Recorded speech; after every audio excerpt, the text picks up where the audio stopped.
आज मैं एक कहानी सुना रही हूँ। ध्यान से सुनो। मंदिर में ही क्यों रो पड़ी एक बूढ़ी माँ।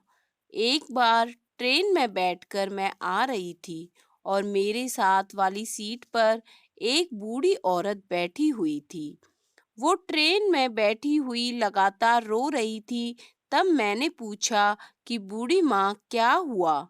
आप इतना क्यों रो रही हो? मगर बूढ़ी माँ ने मुझे कुछ नहीं बताया कि वो क्यों रो रही थी।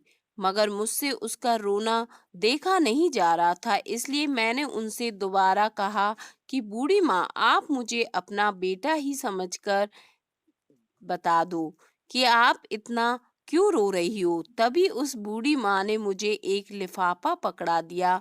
मैंने जब उस लिफाफे को खोल कर देखा तो उसमें 4 पेड़े, 200 रुपए और एक मोर का पंख रखा हुआ था। तभी मैंने बूढ़ी माँ से पूछा कि मैया, ये क्या है? बूढ़ी माँ ने कहा, कल मैं वृंदावन में बांके बिहारी जी के मंदिर में गई थी और मैंने मंदिर की दान पेटी में 200 रुपए डाले और दर्शन के लिए आगे बिहारी जी के पास चली गई। वहां पंडित जी ने मेरे हाथ में एक पेड़ा रख दिया। तभी मैंने पंडित जी से कहा कि पंडित जी, मुझे 2 पेड़े दे दो। मगर पंडित जी ने मुझे 2 पेड़े देने से मना कर दिया। तभी मैंने पंडित जी से गुस्से में यह कह दिया कि पंडित जी, मैंने आपकी दान पेटी में 200 रुपए डाले हैं, इसलिए मुझे पेड़े भी 2 ही चाहिए। लेकिन पंडित जी ने नहीं माना। फिर मैंने गुस्से से पंडित जी को अपना एक पेड़ा भी वापस दे दिया और फिर मैं बांके बिहारी जी को कोसते हुए मंदिर के बाहर आकर बैठ गई। मैं बस मंदिर के बाहर आकर बैठी ही थी कि अचानक एक सुंदर सा बालक मेरे पास आकर बड़ी प्यार से कहता है कि मैया, आप थोड़ी देर मेरा प्रसाद पकड़ लोगे? मैं जरा अपने जूते पहन कर आता हूँ। तो मैंने कहा, हाँ पकड़ा दो बेटा। तभी वो मुझे अपना प्रसाद पकड़ाकर अपने जूते पहनने लगा और जूते पहनकर उसने कहा कि मैया, मैं जरा अपने हाथ धोकर अभी आता हूँ। लेकिन वो नहीं आया। मैंने बहुत देर तक वहां उसका इंतजार किया।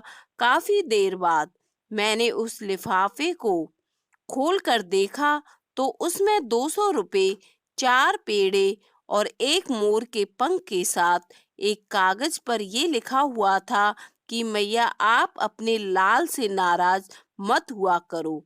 आपके लाल को बहुत कष्ट होता है, इसलिए मैं अपनी मैया के लिए 2 नहीं बल्कि 4 पेड़े लेकर आया हूँ। अब मेरी मैया खुश है ना?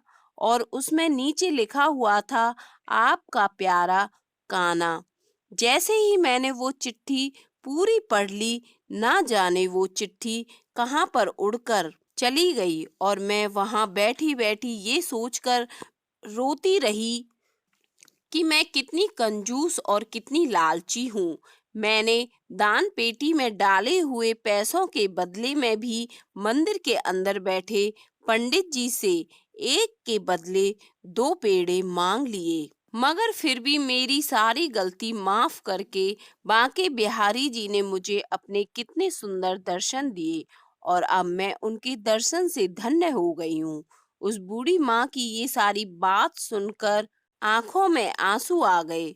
तो दोस्तों, ये थी हमारे लिए एक प्यारी सी कहानी। धन्यवाद।